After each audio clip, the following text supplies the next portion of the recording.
이 세상에 헛되고 망령된 생각을 가진 사람들이 주의 복음을 흐트러 놓는 시대입니다.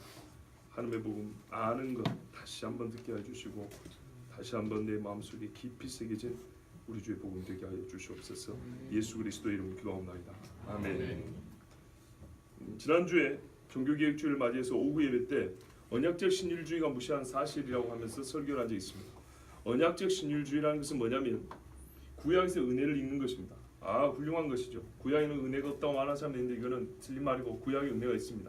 문제는 뭐냐면 구약의 신자들이 하나님의 은혜로 선택을 받았다, 그래서 구원받았다고 보는 겁니다. 언약적인 율법주의라는 얘기입니다. 율법주의는 율법주의인데 어떤 율법주의냐면 언약적인 율법주의라는 거예요. 아브라함을 하나님이 선택하셨고 이스라엘을 선택하셨다는 거예요. 거기에 무슨 공로가 있냐? 공로가 없지요. 그래서 선택은 하나님의 은혜죠. 거기까지는 좋은데 그 은혜가 어느 정도로 은혜냐? 예수 없이 구원을 받았다. 이 정도까지 은혜라는 겁니다.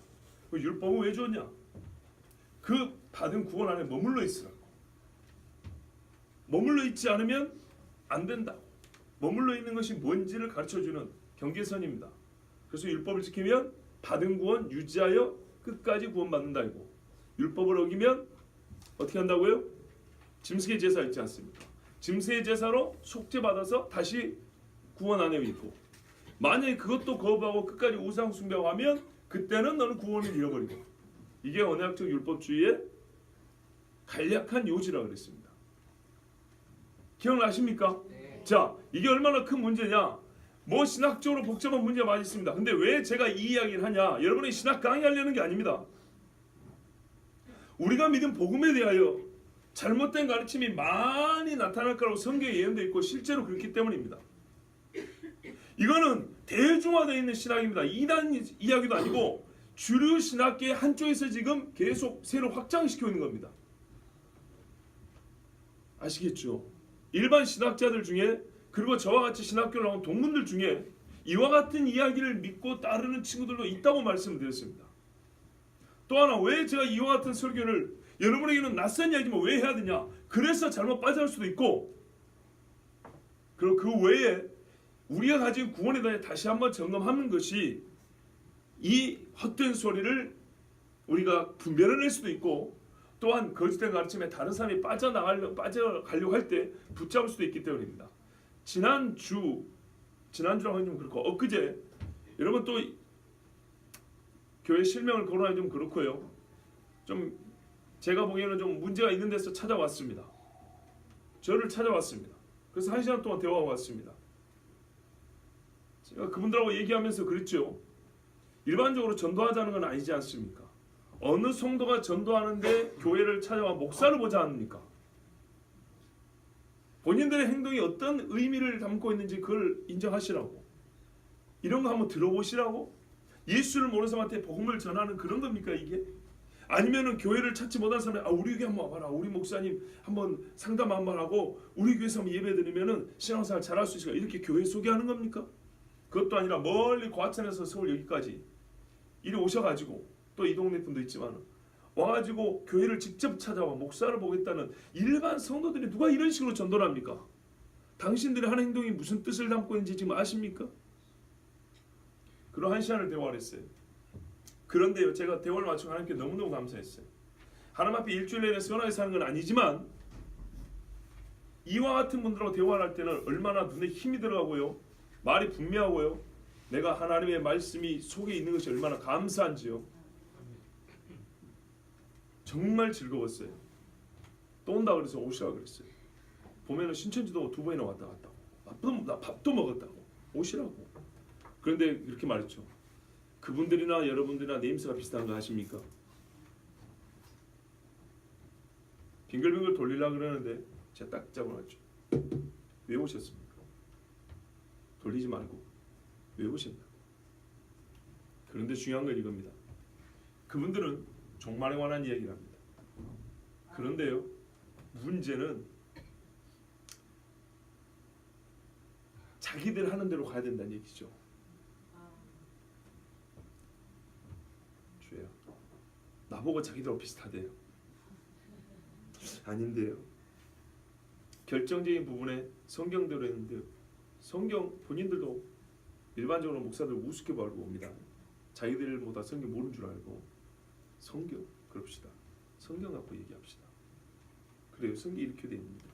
당신들의 그런 이상한 해석 말고 그렇게 자기들만의 독특한 해석을 하려면 근거가 정확해야 되는데 근거도 없이 우리는 이렇게 생각하고 거기에 틀을 잡고 또 다른 해석을 만들지 말고 왜 그 근거가 옳은, 왜 그 기본적인 사고가 옳은지 그것부터 얘기해 보라고. 자, 성경 해석에 대한 기본적인 원칙도 잘 모르는 것들을 발견하고 그걸 몇 가지 지정하면 참 말을 잘 못하게 됩니다. 제가 말씀하면서 있다는 얘기 그 이야기 하려는 게 아닙니다. 아무리 그들이 아닌 것 같아도 아닌 것 같은 거지 아닌 것 같은 걸로 끊으면 안 되고 왜 아닌지를 말을 해줘야 된다 얘기입니다. 그런 것 같은 것이 아니고 왜 내가 믿는 게 옳은지 성경이 근거를 가지고 정확히 하나님 말씀만큼 말할 수 있어야 신앙이라는 겁니다. 그래서 언약적 신율주의, 언약적 율법주의, 언약이 들어가니까 그럴듯하지만은 이것이 얼마나 문제인가 여러분에게 말씀을 드리려고 하는데 이거를 학적으로 얘기를 다 하셨기 때문에 저는 성경을 왜 목회자니까 또 설교를 하니까 여러분에게 성경을 가지고 그럴듯하지만 아닌 이유를 두어 가지 정해서 전한다 그랬습니다. 오늘까지만 할 겁니다. 지난주에는 그리스도의 속죄를 가지고 얘기를 했습니다.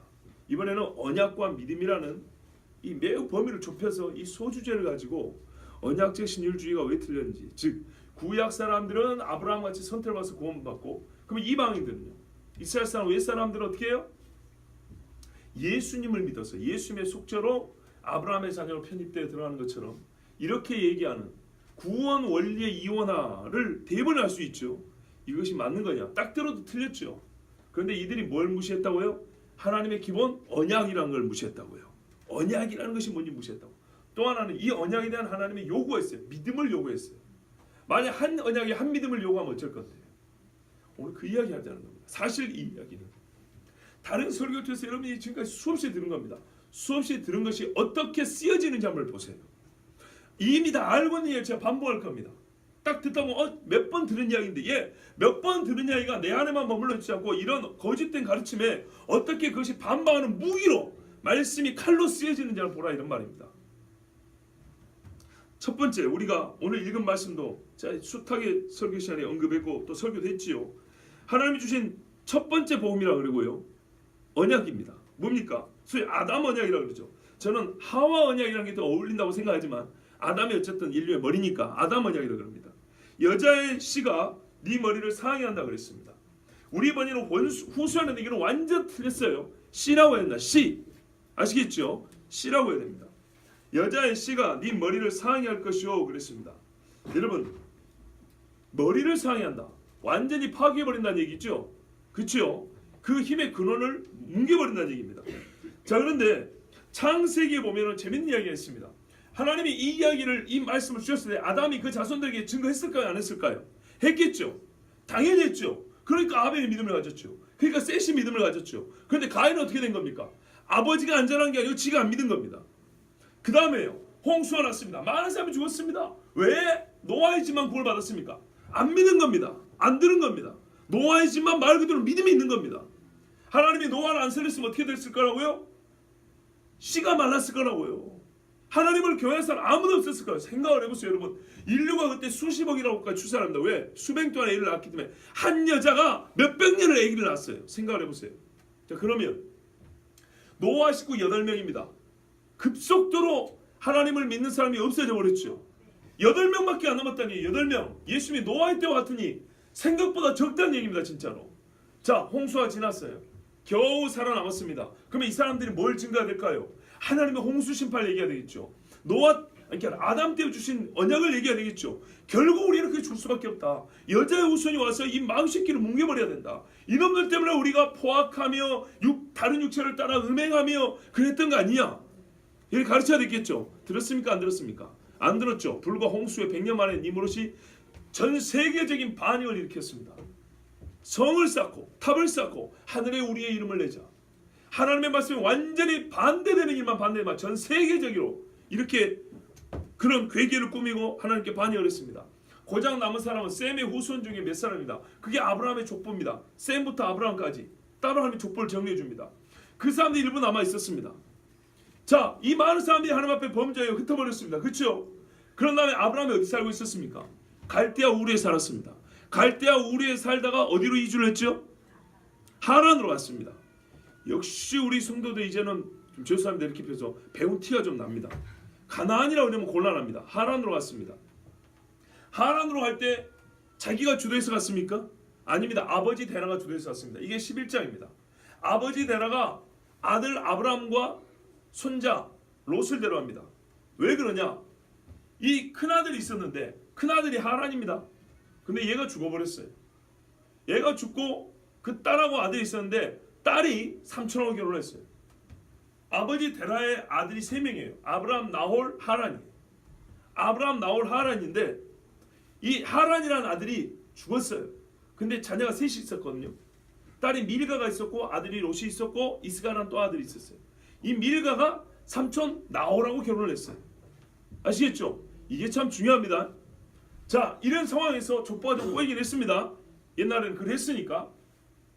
이래가지고 아브라함이 자기 아버지 데라와 그 아버지가 일찍 죽어버린 조카 롯하고 같이 이제 이주를 했습니다. 하란으로 왔습니다. 하란으로 갔는데 아버지 데라는 거기서 죽습니다. 그런데 하나님이 거기서 12장에 말합니다. 너는 본토 친척 아비집을 떠나라고. 여기에 너의 본토와 친척과 아비가 있다는 얘기입니다. 아시겠죠? 그러니까는 홍수 후에 이 갈대아 우르 지역에는 하나님을 대지하는 사람들이 꽤 많이 살았어요. 세상의 못된 신비종교가 거기서 파생이 됐어요. 그런데 거룩한 무리들은 떨어져 나가서 다른 데 거주를 하고 살아요. 소위 에불라 왕국이라는 데가 있습니다. 여기서 거주하고 살았는데 아브라함 집 아버지 데라하고는 여기를 떠나서 머물러 있었어요. 그런데 이제는 여기가 안 되겠다고 떠났어요. 떠나서 신앙을 갖고 있는 사람들한테 갔는데 거기가 하란 지역, 고대 에불라라는 왕국이 있던 지역입니다. 그게 하란입니다. 아시겠죠? 거기 가니까 셈의 후손들 중에 믿음 있는 사람이 꽤 많은 거예요. 왜 그러냐 여러분, 노아가 홍수 300년을 살았어요. 아시겠죠? 셈도 홍수 한 300년 이상 삽니다. 왜? 그 사람이 한 450년 정도 살았는데 홍수 후에 그 사람이 한 100살 먹었거든요. 아시겠죠? 그러니까는 그 후예들이 아브라함 세대까지 남아있는 사람도 있어요. 홍수를 기억하는 사람이 있단 말이에요. 물어보면 다 할 수 있는 이야기예요. 신명기도 말했잖아요. 너희 열조에게 물어보라고. 지나간 일이 궁금한 너희 할아버지한테 물어봐라 이렇게 말한다고요. 그들이 너에게 대답할 것이요. 그러니까 다 알고 있었어요. 거기 가니까 믿음 있는 사람이 있는 거예요. 갈대아우라고 너무 다른 거예요. 너무 좋았어요. 그런데 하나님이 거기서 여기도 아니다 그랬어요. 왜 그랬을까요? 언약을 기억한 사람들이 있는데 왜 아니라 그랬을까요? 그 이유가 좀 있으면 나와요. 지난 수요일날 들은 분들은 아시겠지만 이래가지고 아브라함이 하나님을 가려서 가나안을 갑니다. 가나안을 가는데 아들이 이삭이 장가갈 때가 됐어요. 며느리 어디서 구합니까?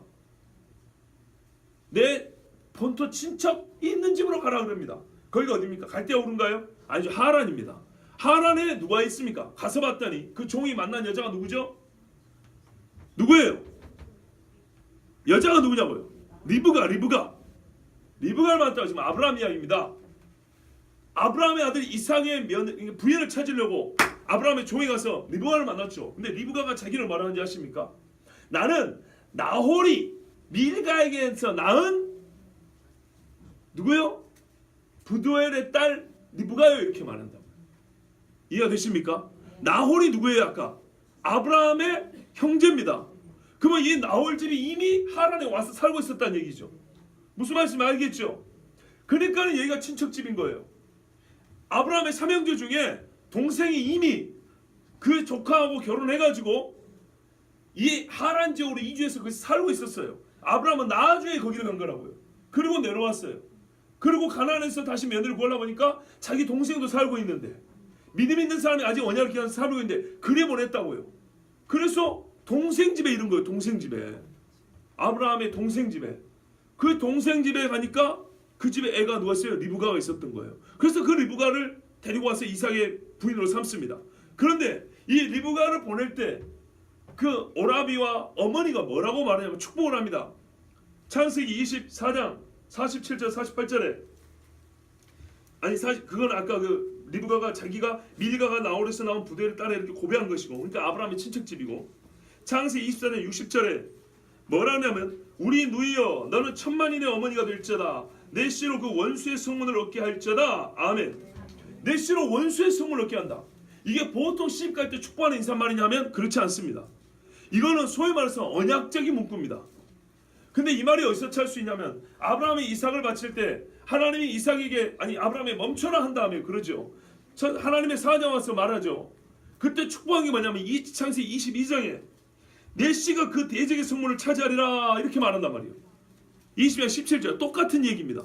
그러면은 아브라함이 하나님 앞에 이삭을 바칠 때 들은 이 이야기를 리브가지 그러니까 나홀 집에서 그걸 어떻게 똑같은 얘기를 하냐 이 말이죠. 아브라함의 종이 가서 얘기를 했는가 모양이죠. 그렇죠?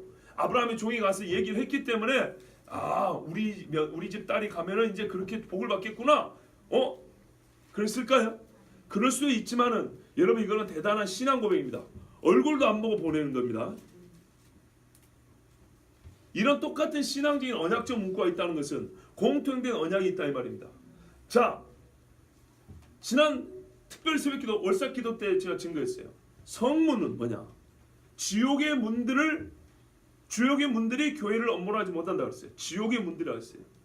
성경의 표현 방식입니다. 히브리적인 표현 방식입니다. 문이라고 하는 것은 권세를 말합니다. 그 힘이 미치는 영역입니다. 지옥의 영역이, 지옥의 힘이 신앙 고백이 바르게 있는 데는 미치지 못한다는 그 얘기입니다. 그러면 여기서 지금 왜 성문이라고 말했을까요? 소돔 땅에 롯이 성문에 앉았더라. 상당히 지위가 있고 권세 있는 자리에 앉았다는 얘기인 것처럼 성문이 대적이 성문이 어떻게 된다고요? 내 것이 된다 이 말입니다. 내 것. 내가 그 절대적인 권세를 무너뜨리고 그 위에 앉는다 이 말입니다. 그러면 여기서 말하는 대적은 누굽니까? 아브라함이 지금 전쟁하고 있습니까? 이 집안은 아주 호전적인 집안인가 보죠. 막 이 걸핏하면 막 피 흘리고 전쟁하는 그런 집안 아니죠. 왜 이렇게 매겼을까요? 대적은 누굴까요? 창세기에 원수라 그랬다고요. 원수. 그렇죠? 서로 원수가 된다 그랬다고요. 여자의 씨가 이 마귀에게는 사단에게는 원수가 된다고 서로가 원수라 그랬단 말이죠. 그리고 이 씨가 와서 마귀의 머리를 밟아버린다고 했다고요. 그 절대적인 힘을 부셔버린다 이 말이죠. 그렇기 때문에 그거를 다르게 표현하면 히브리적인 관용권을 표현하면 너의 대적의 성문을 내가 차지해서 그 위에 자리를 딱 틀고 앉는다는 얘기란 말이에요. 그러니까 이 말은 곧 하나님께서 아담과 하와에게 주신 언약에 대한 기억이 있다는 얘기입니다. 그러니까 아브라함이 이 같은 언약을 갖고 있는 집에 가서 며느리를 구해오라 이런 말입니다. 아시겠죠? 자, 이러면은 지금 아브라함뿐만 아니라 이 아담에게 주신 하나님의 언약을 기억한 사람이 적습니까? 많습니까? 전 인류를 보면 적지만은 아직 많이 있죠. 그런데 그 다음입니다. 한 세대가 흘렀습니다. 시간으로 따지면 100년이 흘렀습니다. 이삭이 장가 가서 아들 낳을 때까지 시간 걸렸고 아들들이 장가 가고 장성하고 또 며느리를 얻을 때까지 즉 야곱이 라헬을 얻을 때까지 시간이 거의 100년 지났습니다. 그 후에 야곱이 라반 집에서 이제 나오죠. 그때까지 하면 진짜 한 100년이 지납니다. 100년쯤 지났더니 아까 무슨 집? 같은 약속을 기억하는 집이었죠. 자, 그 집에서 나올 때 라헬이 아버지 물건을 하나 훔쳐옵니다. 그게 뭡니까? 드라빔이라고 되어 있습니다. 아이고 훌륭합니다 여러분. 정말 훌륭합니다. 드라빔이 뭐냐? 우상입니다. 점치는 데 쓰는 겁니다. 봐보세요. 아브라함이 자기 며느리 구하려고 믿음 있는 집안을 찾아갔던 그 집안인데 이 라반이 누구냐면 리브가의 오빠입니다. 그런데 이 사람이 나중에 자식들을 낳고 나이가 들으니까 어떻게 돼요? 자기 여동생 시집 볼 때는 천만이다 어명이가 될 것이고 이게 완전히 하나님이 주신 복이거든요. 거기다가 대적의 성문을 차지할 것이다. 하나님이 아담이 주신 언약을 아브라함이 주신 그 복을 똑같이 얘기를 하고 있단 말이에요. 언약에 대한 기억이 있어요. 그런데 그 사람이 자기 동생 시집 볼 때는 그랬는데 나중에 자기가 나이 들고 자기 딸들을 시집 보내고 그 딸들이 이제 출가하여 나갈 때 그때 어떻게 했다고요? 네가 왜 야곱에게 한 말이지만 네가 왜 내 신을 훔쳐갔냐? 내 신이랍니다. 그래서 야곱이 말합니다. 제가 어떻게 삼촌 신을 훔쳐갔다 말합니까? 드라빔을 뭐라 표현했다고요? 신이라고 그랬다고요. 근데 그걸 누가 훔쳐와요? 라헬이. 왜 훔쳐왔을까요? 장작으로 쓰려고요? 아니죠. 아버지한테 못된 신앙을 배웠기 때문입니다. 그걸 배워서 그 습관이 남아있기 때문에 혹시라도 이것이 소위 부적같이 쓸모가 있을까 하여 가져온 겁니다. 100년이 지나서 그 집안이 어떻게 되는 거죠? 무슨 말씀이냐? 하나님이 아브라함을 택하지 아니하였으면 아브라함 동시대에는 많은 사람이 아담의 언약을 기억했겠지만 불과 100년 지나니까 어떻게 됩니까? 아브라함이 며느리를 구하러 애써 찾아버렸던 고향과 친척집이 어떻게 됐어요? 언약을 다 잊어버린 집안이 되더라 이 말이죠. 아멘. 제가 얼마 전에 제 친족도 얘기했잖아요. 본인은 엄청난 기도를 하는 사람들입니다. 그 아들도 목사입니다. 그런데 그 집안이 시집올 때는 믿는 집안이었는데 그 손녀딸이 하는 말이 그랬잖아요. 저한테 하는 말, 손녀딸이 우리 외할머니 집에 가면 여자는 예수 믿는 사람 없다고. 옛날에 외할머니가 시집올 때는 예수 믿는 집안이었고 이기가 예수 안 믿는 집안이었는데 손녀가 딱 장사해 보니까 거꾸로 했다는 거예요. 우리 외할아버지 집안은 지금 믿는 집안이 됐고 외할머니 집안은 믿는 집안에서 불신 집안이 되어버렸다는 거예요. 왜요? 안전하거나 안 들었거나. 그런데 이게 얼마나 걸려요? 얼마 걸린다고요? 50년 걸립니다. 짧게는 20, 30년이 되고 많이 걸려야 50년이 되고 성경에 따르면 진짜 많이 걸려야 100년이면 끝나버립니다. 하나님 왜 아브라함 부르시지 알겠죠? 잊어먹은 겁니다. 사람들이 잊어먹고 버리고 해서 하나님이 이 언약을 누가 기억할까? 기억할 사람이 없는 거예요. 노아 때도 노아 집밖에 없지 않습니까? 다 잊어먹게 되죠. 하나님이 주권적으로 보호하지 않으면 이 언약을 소망으로 품고 목을 걸고 지키고 증거할 사람은 없어요. 다 없어지게 생겼어요. 그래서 하나님이 아브라함을 택한 겁니다. 즉 언약은 세상 모든 사람이 들어가 퍼져줬는데 인간들이 죄로 말미암아 이거를 깔때기에 따라 엎댔듯이 점점 언약을 잊어버리고 언약하는 사람이 이렇게 적어진 거예요. 그래서 하나님이 어떻게 해요? 이제 끝나게 생겼죠. 끝나게 생겨서 이 끄트머리에 한 사람을 다시 확 붙잡아 택해서 내가 너로 인하여 다시 언약을 증거하리라. 그리고 네 씨로 그 언약이 이루어지게 하리라 하고 택한 사람이 아브라함이란 말이에요. 그렇다고 해서 아브라함 때부터 시작된 언약이 아니에요. 이해가 되십니까? 아브라함 때부터 시작된 복음이 아니라 이 말입니다. 아담 때부터 시작된 거예요. 인간들이 죄로 그걸 까먹고 잊어먹으니까 하나님이 아브라함을 택하여 다시 붙잡고 펼치신 것이지. 그런데 이 언약적 주님의 문제가 뭐라고요? 마치 아브라함부터 뭔가 된 것처럼. 아브라함 언약 안에 든 사람. 아브라함 언약이 어디서 나온 건데 도대체? 아담에서부터 나온 겁니다. 노아로 연결됩니다. 문제는 무슨 말이냐? 성경에 언약이라는 게 얼마나 많은데요. 다윗 언약은 뭡니까? 그런데 이 사람들이 말하는 것처럼 아브라함 언약만 생각한다. 아브라함. 예수 그리스도는 아브라함과 다윗의 자손이라고 그랬지 않습니까? 다윗 언약은 얘기해야죠. 노아 언약도 얘기하죠. 언약론을 할 때는 아담부터 다윗 언약까지 읊어내겠지만은 본인들이 말하는 구원과 칭의에 관해서 얘기할 때는 유독 아브라함 언약만 한다고요. 나는 그게 기분이 나빠요. 의롭다함을 얻느냐는 또 바울만 했습니까? 다른 사도들은 얘기 안 했습니까? 예수면 의로움을 얻는다는 데 대해서 우리에게 설명한 게 하나도 없습니까? 참 따지자면 할 말이 많아요. 그런데요, 언약이만 보죠. 자, 창세기 마태복음 1장에 보면은 아브라함과 다윗의 자손 예수 그리스도입니다. 왜 그럴까요? 아브라함이 하신 언약, 다윗에게 하신 언약의 성취가 예수님이기 때문입니다. 요한복음 8장 57절 보면은 아브라함이 나의 때 볼 것을 보고 즐거워했다고 그랬어요. 아브라함이 누구의 때? 그리스도의 때. 왜요? 자기 씨로 올 것이기 때문에. 하나님이 아담에게 말씀한 게 나에게서 그 씨가 온다는 게 얼마나 즐겁겠습니까? 아브라함이. 그래서 이삭도 죽었다가 하나님이 죽여도 살릴 줄은 믿은지라 이렇게 했단 말이죠. 왜? 그 씨로 온다 했으니까. 이게 다 연관이 있는 겁니다. 사무엘하 7장 12절에 하나님이 다윗에게 말씀하기를 네가 죽으면 네 뱃속에서 나올 자가 있는데 네 뒤를 위해서 씨를 세운다. 그의 왕국, 그의 나라를 내가 세우겠다 이렇게 말씀했다고요. 이 씨가 누구예요? 예수님입니다. 그래서 로마서 1장 2절 3절에 이 복음은 하나님이 누구에 관하여? 그의 아들에 관하여. 누구에게? 선지자들로 말미암아 성경이 미리 약속하신 것이다. 그렇죠?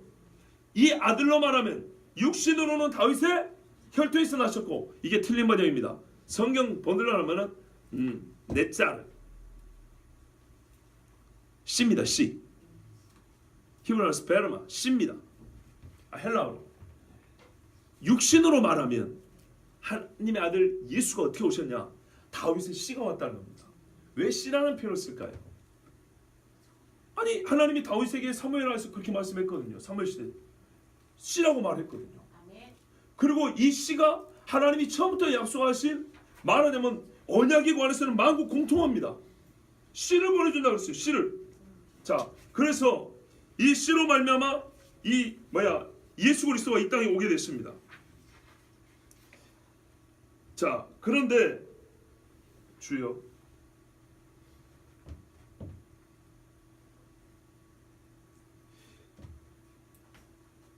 제가 지금 설교문을 하나 안 가져왔어요. 그래서 연결이 잘 안 됩니다. 뭐 어쩔 수가 없습니다. 그건 그죠? 과연 하나님의 은혜가 커요. 제가 아무리 설교를 짧게 하려고 해도 시작하자마자 느낌이 왔어요. 절대 짧게 안 되겠다. 그래서 하나님이 한 장을 딱 빼버린 거죠. 농담이 아니에요. 난 정말 하나님의 이 섭리는 기가 막혀. 할렐루야. 아니 저는 진짜 할렐루야입니다. 할렐루야. 자, 그래서 하나님께서 같은 언약을 줬다는 얘기입니다. 모든 사람이 원수 마귀로 말미암아 죄를 짓고 구원을 못 받는데 하나님과 원수가 되게 됐는데 그 원수의 대적의 성문을 차지하려고 한 언약은 아담에게 주셨고, 그리고 아까 아브라함 집을 잠깐 살펴보았지만 인간은 노아 때도 그렇고 아브라함 때도 그렇고 자기들에게 맡겨주면 금방 잊어버리고 버리고 폐기한 것이 하나님 주신 이 은혜의 복음입니다. 그래서 하나님께서는 이 복음을 지키려고 아브라함을 택하셨습니다. 갈라디아서도 그렇게 말했거든요. 미리 아브라함의 복음을 전하서 이랬거든요. 복음을 주시고 아브라함을 통하여 그 씨를 바라보게 하시고 그 후손들에게 전하게 하셨습니다. 그래서 이스라엘 사람들이 어쨌든 간에 우리로 인하여 하나님의 메시아가 온다, 그렇게 믿어왔던 겁니다. 그러면 무슨 말입니까? 한 언약이 지금까지 처음부터 계속 주어졌다는 겁니다. 그러면 언약이라는 것이 핵심이 뭡니까? 우리의 구원에 관한 이야기입니다. 복음의 핵심이 뭡니까? 우리의 구원에 관한 이야기입니다. 그런데 그 구원의 중심에 누가 있습니까? 예수님이죠. 그런데 어떻게 예수님을 빼고 이스라엘 사람들은 아브라함을 하나님이 선택했다는 이 자체가 그들의 구원이 된다는 얘기입니까? 말이 안 되죠. 예, 그렇습니다. 그러니까 말하자면 아브라함의 후손이라는 것이 그들에게 민족 단위로 하나님 앞에 의를 얻어서 구원을 얻게 하냐? 그렇지 않다는 겁니다. 이거는 일반 율법주의와 다릅니다. 율법주의는 율법을 지킴으로 하나님 앞에 의를 얻어 구원 얻는다 이 말이죠. 이것을 주로 예수님 당시에 유대인들이 주장했던 그런 것이죠. 그런데 20세기 사람들이 재해석을 한 거예요. 유대인들은 그렇게 믿은 게 아니라고. 본인들은 이미 구원받았다 믿었다고. 그 율법은 그 구원 안에 머물러 있기 위해서 지킨 거라고. 이렇게 20세기 신학자들이 재해석을 한 다음에 그걸 지금 주장하고 우리에게 가르치는 거예요. 근데 과연 성경이 그러냐? 그게 아니라는 얘기죠. 자, 두 번째 본문을 그럼 볼까요? 로마서 9장 30절에서 33절입니다. 로마서 9장 30절에서 33절입니다. 제가 좀 빨리 읽겠습니다. 그런즉 우리가 무슨 말을 하리요? 의를 따르지 않은 이방인들이 의를 얻었으니 곧 믿음에서 난 의요 의의 법을 따라간 이스라엘은 율법에 이르지 못하였으니 어찌 그러하냐? 이는 그들이 믿음을 의지하지 않고 행위를 의지함이라. 부딪힐 돌에 부딪혔느니라. 기록된 바 보라 내가 걸림돌과 거치는 바위를 시온에 두노니 그를 믿는 자는 부끄러움을 당하지 아니하리라 함과 같으니라. 아멘. 자, 여기서 말하는 믿음이 아브라함의 믿음인가요? 그렇다고 하더라도 이 뒤따르는 내용이 아브라함의 믿음이라는 것을 인정할 수 있겠습니까? 자, 무슨 말이냐면요. 본문 한번 보세요. 우리가 잘 아는 대로 지금 이스라엘의 구원에 관한 문제를 얘기하고 있는 중입니다. 로마서 9장. 앞으로 또 강의 시간에 보겠지만 간단히 보세요. 그런데 우리가 무슨 말이에요? 의를 따르지 않는 이방인들이 의를 얻었다는 거예요. 우리가 의를 얻었어요. 쉽죠? 어떻게 얻었어요? 믿음에서 난 의요. 자, 그러면 반대로 이 사람은 어떻게 됐냐? 이 사람들은 의의 법을 따라가서, 의의 법이 뭡니까? 율법입니다. 그런데 보세요. 얼마나 이게 모순이 됐는지, 이스라엘 사람이 모순인지. 율법을 따라간 이스라엘은 율법에 이르지 못하였으니 이게 무슨 말일까요? 베냐민은 바울은 율법 다 지켰다잖아요. 근데 왜 율법에 못 이뤘다입니까? 무슨 말인지 이해가 되세요? 율법을 죽도록 지켰는데 율법에 이르지 못했다. 의의 법이라고 로마서 6장 7절에 보면 율법이 죄냐 이런 말 아니잖아요. 율법은 옳으냐 이랬잖아요. 그게 의의 법이 맞아요. 의의 법을 따른 사람이 왜 의의 법에 못 이릅니까?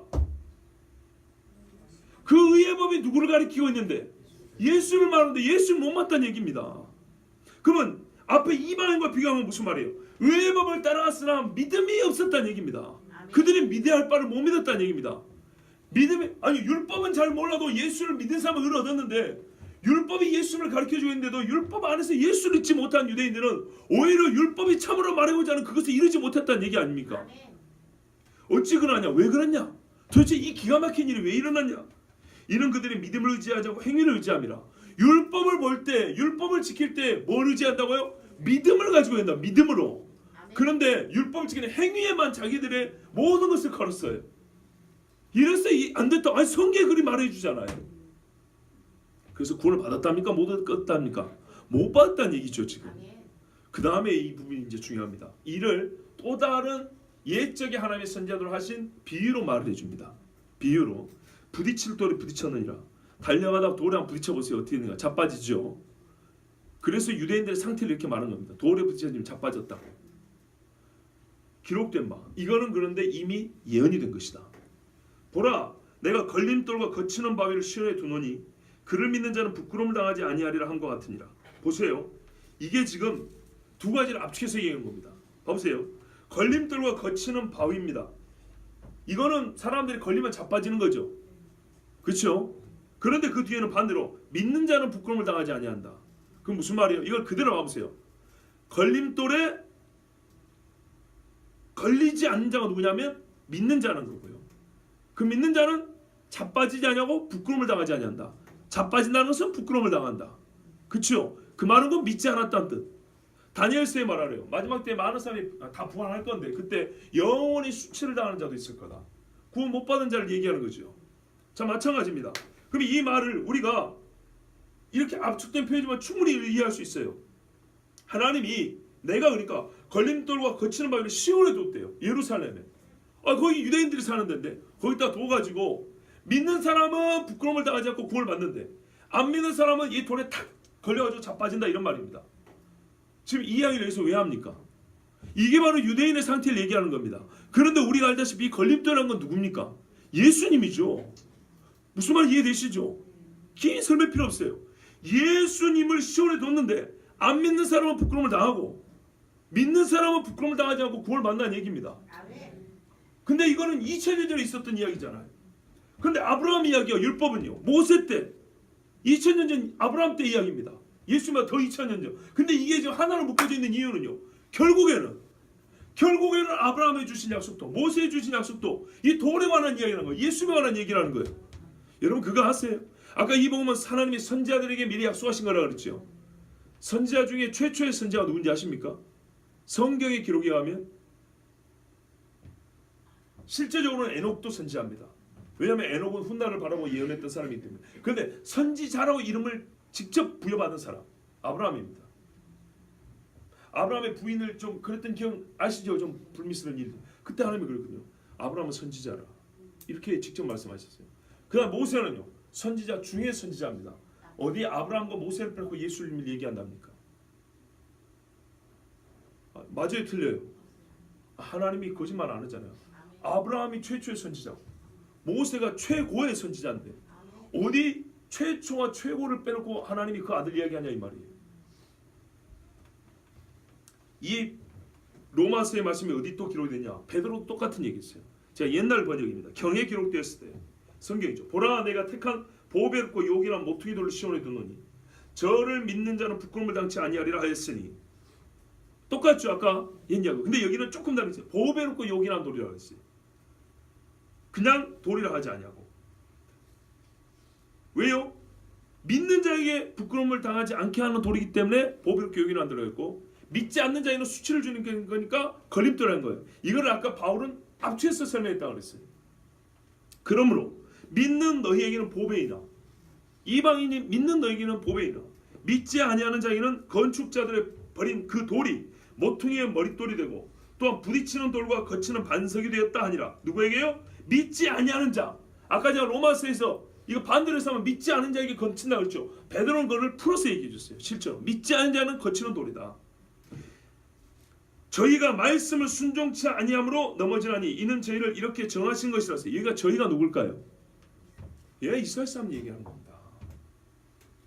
왜요? 거치는 돌과 모퉁이의 머릿돌이 이게 다 구약시대 때 이사야와 시편에 예언된 거거든요. 이스라엘 사람이 준 말씀들이거든요.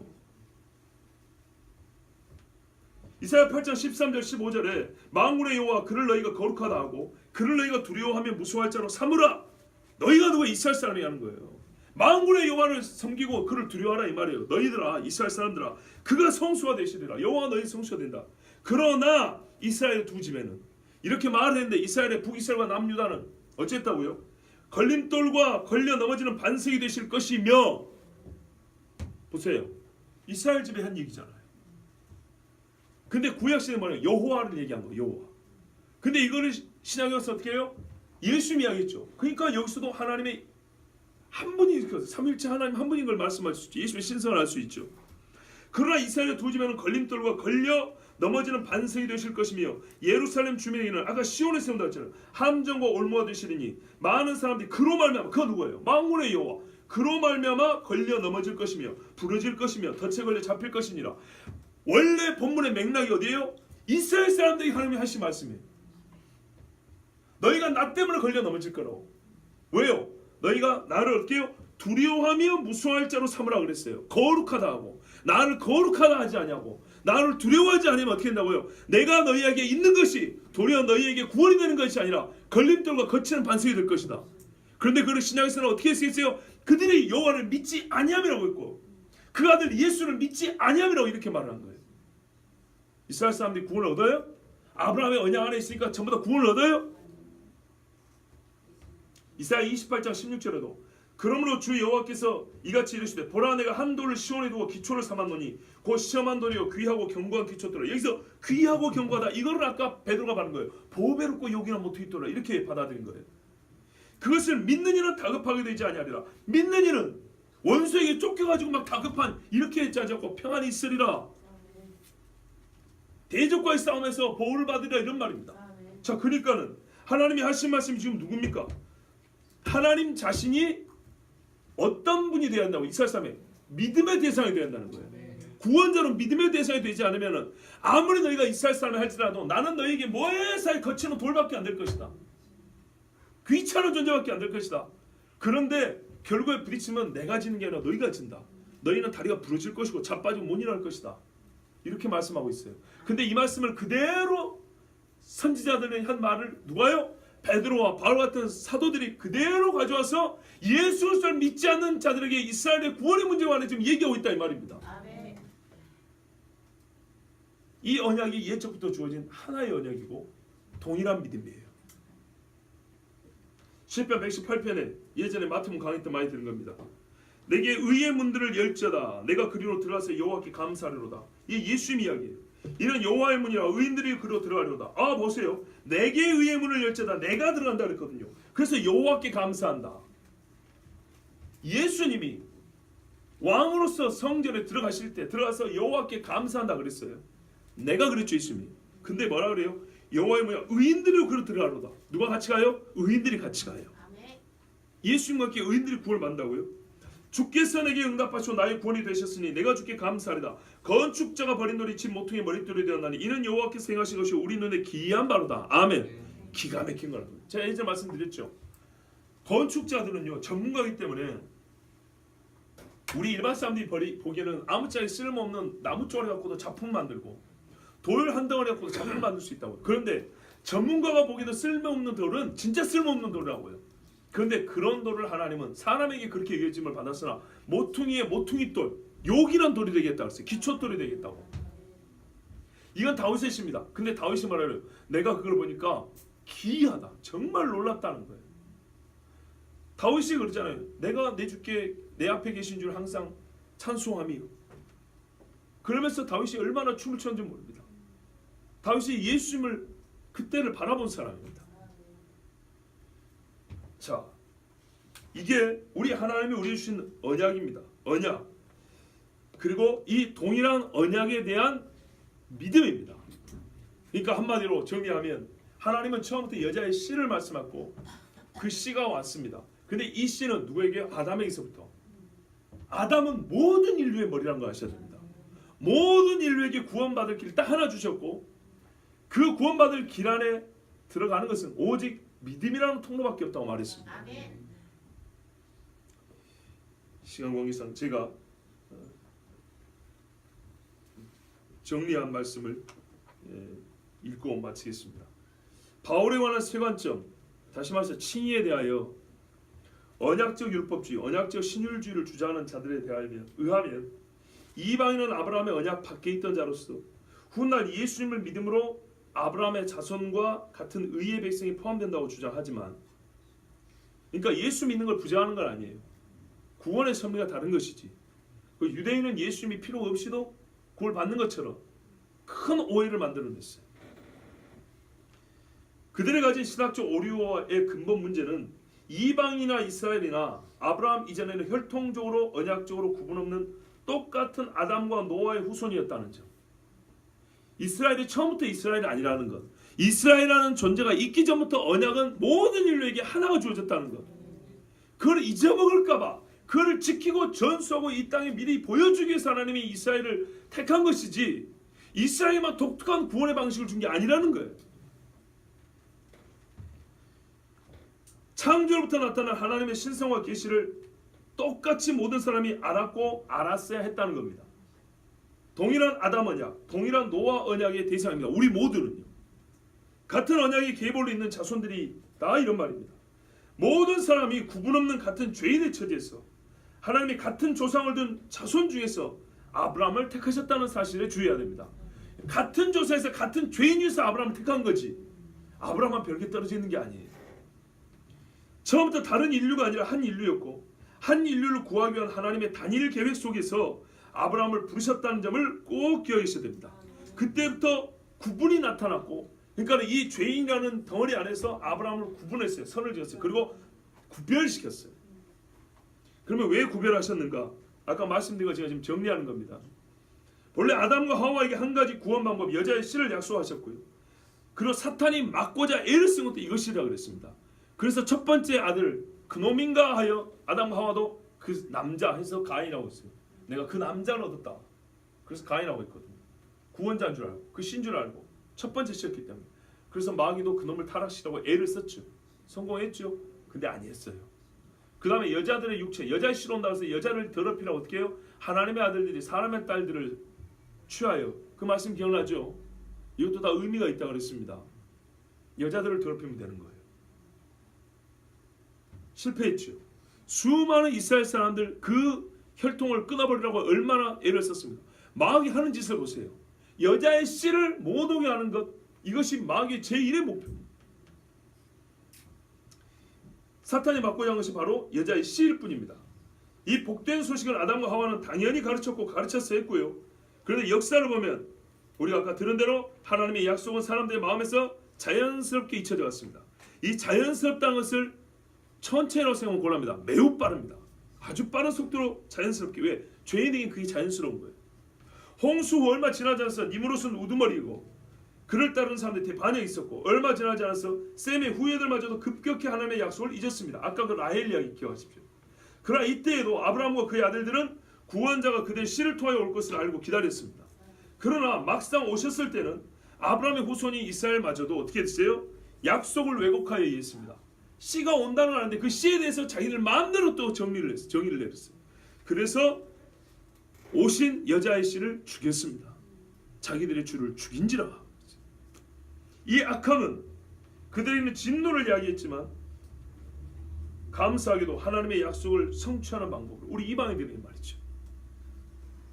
우리가 구원 얻는 방법을 쓰여 결국 이방인이 돌아오게 됐고 이스라엘의 회개로 나중에 이어질 것이고 그래서 전 세계를 향한 하나님의 단일 구원 계획은 완성되는 겁니다. 제가 말하고 싶은 건 이 점입니다. 언약적 신율주의는 아브라함마저도 아담과 노아의 후손이요 그들에게 먼저 주어진 언약 아래에 속해 있다는 사실을 무시하고 있다는 점입니다. 마치 아브라함 이전 세대는 이른바 다 이방인이요 약속과 무관한 사람들이었다는 것처럼 한마디로 아담에서 아브라함으로 지나치게 멀리 널뛰기를 했다는 겁니다. 그렇지만 여러분 보십시오. 로마서에는 자연 계시마저도 부정할 수 없다고 합니다. 자연 계시, 자연에 나타난 하나님의 신성도 부정할 수 없다고 합니다. 그런데 누가 그러니까는 이방인들에게는 다른 계시가 주어졌고 아브라함에는 특별한 은혜가 주어졌다 이렇게 말할 수 있겠습니까? 얼른 이해가 잘 안 되시죠? 예, 이거는 그냥 넘어가겠습니다. 자, 갈라디아서 3장 8절과 9절을 우리 마지막으로 한번 같이 읽겠습니다. 제가 읽겠습니다. 또 하나님이 이방을 믿음으로 말미암아 의로 정하실 것을 성경이 미리 알고 먼저 아브라함의 복음을 전하되 모든 이방인이 너로 말미암아 복을 받으려 하였느니라. 그러므로 믿음으로 말미암는 자는 믿음이 있는 아브라함과 함께 복을 받느니라.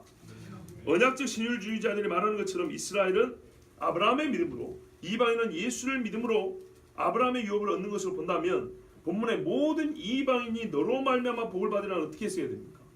또 하나님이 이방인을 믿음으로 말미암아 의로 정하실 것을 성경이 미리 알고, 구약 성경이 얘기하는 겁니다. 미리 알고 이를 위해서 먼저 아브라함의 복음을 전하되 이방인의 구원을 위해 먼저 아브라함의 복음을 전했답니다. 근데 모든 이방인이 너로 말미암아 복을 받는다 했어요. 너로 말미암아. 이 너로 말미암다는 것이 아브라함 네 선택으로 말미암아입니까? 그렇게 하면 말이 안 되죠. 왜? 아까 언약적 신율주의에 의하면 선택으로 말미암는 것은 아브라함의 직접적인 혈통이 이스라엘이잖아요. 근데서 아브라함으로 말미암아 이방인이 구원 얻다니요. 그런 언약이 어디 있어요? 구약 성경에. 이게 지금 X자로 이렇게 엇갈려 있는 겁니다. 이방인은 예수로 말미암아 구원 얻고, 이스라엘 사람은 아브라함 언약에서 이미 선택되어 구원을 받았다면서요. 근데 지금 성경 갈라디아서는 뭐라 해요? 바울이 이방인도 아브라함으로 말미암아 구원한대. 그러면 이 말미암아가 뭐예요 도대체? 말미암아가 언약적 신율주의자들이 말하는 것처럼 이스라엘 사람들이 아브라함으로 말미암아 구원을 받는다. 아브라함의 은혜 선택 안에 우리도 들어가 있기 때문에 이스라엘 사람은 구원 얻는다. 그런 말인가요? 근데 그 사람들은 아니라고 했잖아요. 이방인은 예수 믿어야 된다고 했잖아요. 근데 성경은 뭐라 그래요? 이방인도 아브라함으로 말미암아 구원을 받는다잖아요. 그럼 아브라함이 예수님입니까? 구원자입니까? 이런 말 아니죠. 지금 여전히 헷갈려하는 분들이 많은데, 그러니까 개념 정리가 중요한 거예요. 소위 이단이라고 했건 이상한 사람들 만나면 여러분 개념 정리가 똑바로 안 되면 그 사람들이 정의내놓은 대로 따라갑니다. 그들이 이거는 이거다 할 때 왜 그것이 그건지를 분명히 따지 물어야 되고, 우리는 그것이 아니라는 것을 알고 있어야 되는 거예요. 아까 뭐라 그랬다고요? 언약적 신율주의자들은 잘 다시 들으세요. 하나님이 아브라함을 불렀어요. 이건 은혜죠. 은혜는 은혜인데 이 은혜가 어느 정도 은혜냐면 하나님이 아브라함을 부른 자체가 선택이고 이게 구원이라는 거예요. 아시겠어요? 그래서 이 은혜, 이 선택 안에 드는 이스라엘은 자동으로 구원을 받는 거예요. 아브라함을 말미암아지, 그러니까 말 그대로, 그죠? 근데 죄를 지을 거 아닙니까? 그래서 이 은혜 안에서 떠나지 않도록 율법을 줬고 속죄 방법 짐승의 제사를 줬다는 거예요. 그러니까 이스라엘은 말 그대로 구약으로도 충분히 먹고 살 수 있는 거죠. 구원받을 수 있는 거죠. 그럼 우리는 어떻게 해요? 우리는 아브라함의 혈통이 아니잖아요. 그럼 어떻게 해요? 우리는 너희는 또 다른 속죄 방법이 필요해. 그래서 아브라함의 씨로 예수를 줬어요. 어쨌든 그래서 이 예수를 믿으면 어떻게 된다고요? 이스라엘 사람들처럼 우리가 그쪽으로 편입이 된 것처럼 우리도 본래부터 아브라함의 후손들처럼 구원을 받는다 이 말이에요. 이해되십니까? 이런 주장인데, 근데 이 본문에 뭐래요? 이방인도 아브라함으로 말미암으라고 그랬잖아요. 그럼 이 말미암아가 무슨 뜻이냐고요? 말미암아. 이스라엘처럼 이방인도 원래 그냥 구원 받는 겁니까? 이건 아니죠. 그건 아니죠. 우리는 어떻게 다 예수 믿고 구원 받죠. 그럼 예수 믿고 구원 받는 것을 아브라함으로 말미암아라고 얘기를 했어요. 예수로 구원 받는 것을 아브라함으로 말미암아. 그럼 이게 무슨 말이에요? 아까 그래서 첫 본문 준 거예요. 아브라함 언약이 있단 말이에요. 하나님이 대적의 소문을 차지하라. 네 씨로 말미암아 내가 메시아를 보낸다 그랬거든요. 이 언약적인 이야기를 이해하고 보면 말이 되는데, 그렇지 않으면 전혀 이해가 잘 안 되죠. 특히 언약적 신율주의자들이라면 본인들의 지금 모순됨을 드러내는 거죠. 그러므로 믿음으로 말미암은 자는 믿음 있는 아브라함과 함께 복을 받아. 여기서 믿음으로 말미암은 자는 모든 사람을 다 얘기합니다. 자, 본문이 매우 압축적인 표현인데요. 아브라함이 바라본 여자의 씨 그리스도 예수께서 아브라함의 씨로 오셨다는 사실과 아브라함 역시 그분을 바라보고 우리에게 그분에 대한 언약을 전수하고 믿음의 본을 보여준 것을 말한 것입니다. 그래서 아브라함과 같은 믿음을 가진 자 이렇게 말한 겁니다. 뭐라고요? 아브라함의 단순한 혈통이 아니라 아브라함과 같은 믿음을 가진 자는 아브라함의 유업을 얻나니, 이게 갈라디아의 가르침이에요. 그걸 로마서는 풀어서 말합니까? 자기 몸에 죽은 것 같으면 아무것도보다는 불가능, 즉 구원의 상태로는 불능의 상태라. 불능의 상태, 전적인 무능력의 상태에서 하나님이 전적인 은혜로 주셨다는 얘기입니다. 그걸 아브라함이 믿었다는 얘기입니다.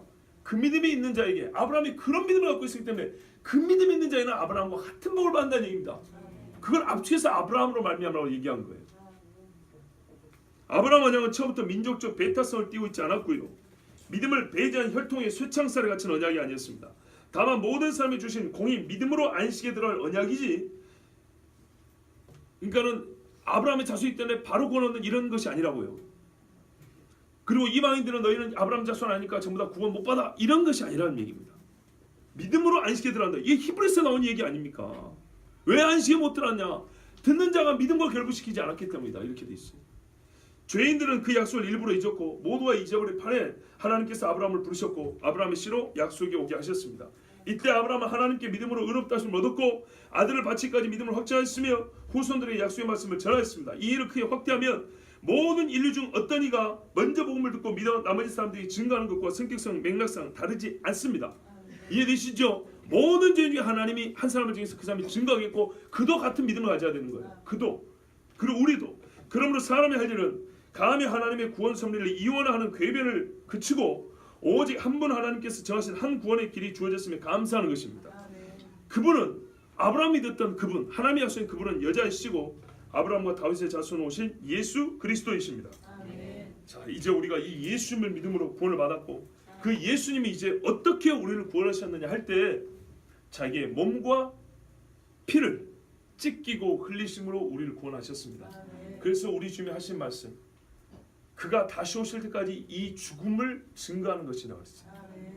말하자면 오늘 제가 지금 설교한 것도 이 죽음을 증거하는 겁니다. 이 죽음을 얼마나 폄하하는지, 이 죽음을 얼마나 무가치하게 하고 이 죽음을 반쪽짜리로 만들어놨지 않습니까? 그래서 우리 주님이 이 성찬을 보면서 기억하는 거예요. 모든 사람에게. 이 성찬 누가 받았어요? 제자들 받았어요. 제자들 누굽니까? 유대인 아닙니까? 이스라엘 사람 아니냐고요. 같이 이 시간에 하나님의 유일한 여자이신 구원자 메시아께서 우리에게 주신 이 언약의 몸과 피에 함께 참여하도록 하겠습니다. 우리 찬송